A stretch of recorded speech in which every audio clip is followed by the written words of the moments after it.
রমজান মাস চলে এলো আলহামদুলিল্লাহ। তো আমরা যদি কিছুটা কাজ এগিয়ে রাখতে পারি, এভাবে চিকেনটা ফ্রোজেন করে রাখতে পারি, তাহলে আমাদের অনেকটা কাজই এগিয়ে যাবে এবং সময়টা অনেক বেঁচে যাবে। তো প্রথমে আমি নিয়ে নিচ্ছি জিরের গুঁড়ো, লাল মরিচের গুঁড়া, হলুদের গুঁড়া, ধনিয়ার গুঁড়া, কাবাবের মশলার গুঁড়া, লবণ, এসব মশলা দিয়ে দিচ্ছি হচ্ছে পেঁয়াজ বাটা।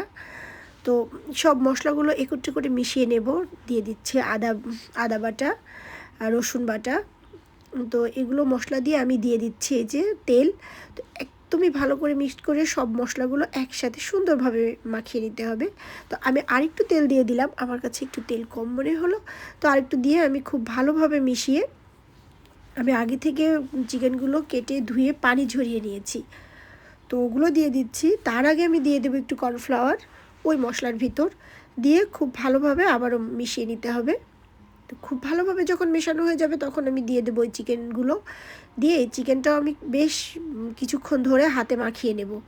দেখতে পাচ্ছেন আমি কত সুন্দরভাবে মাখিয়ে নিচ্ছি, একদমই সব মশলাগুলো যেন চিকেনের সাথে মিশে যায়। তো সেভাবে করে সুন্দরভাবে মাখিয়ে নিচ্ছি।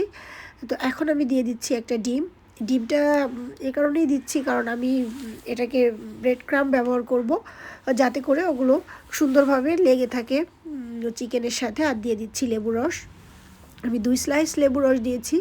এতে করে ডিমের গন্ধটাও থাকবে না, আর হচ্ছে ফ্লেভারটাও খুব সুন্দর আসবে। দিয়ে আমি আরেকটু মাখিয়ে নিচ্ছি, খুব সুন্দরভাবে মাখিয়ে মোটামুটি অল্প কিছুক্ষণই রেখে দিয়েছিলাম। কেউ চাইলে এটার সাথে সাথেও ফ্রোজেন করতে পারেন। তো এই যে ব্রেড ক্রাম্ব, এটা আমি বানিয়েছি, একদিন রেসিপি দিয়ে দেবো। কেউ চাইলে এরকম ব্রেড ক্রাম্বটা একটু বড় বড় রাখতে পারেন, আবার গুঁড়ো করেও নিতে পারেন। তো এখন এর ভিতর খুব সুন্দরভাবে গড়িয়ে গড়িয়ে আমি একটা আইস ট্রের উপর সুন্দরভাবে একটা পলিপেপার বিছিয়ে যে ফাঁকা ফাঁকা করে অনেক সুন্দরভাবে বিছিয়ে নিয়েছি। একটু ফাঁকা রেখেছি এই কারণে যাতে করে একটার সাথে একটা মিশে না যায়, তুলতে সুবিধা হয়। তো আমি সারা রাত রেখে দিয়েছিলাম, এই যে রাখার পরে এরকম সুন্দর হয়েছে।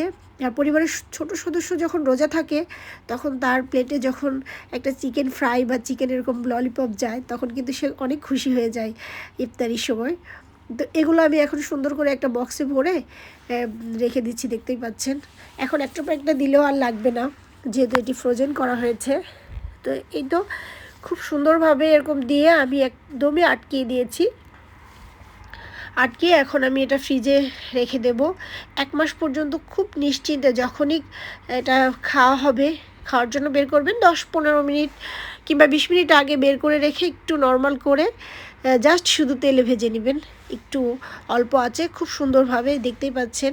আমার রেসিপিটি ভালো লাগলে আমার জন্য দোয়া করবেন। সবাই ভালো থাকবেন। আল্লাহ হাফিজ।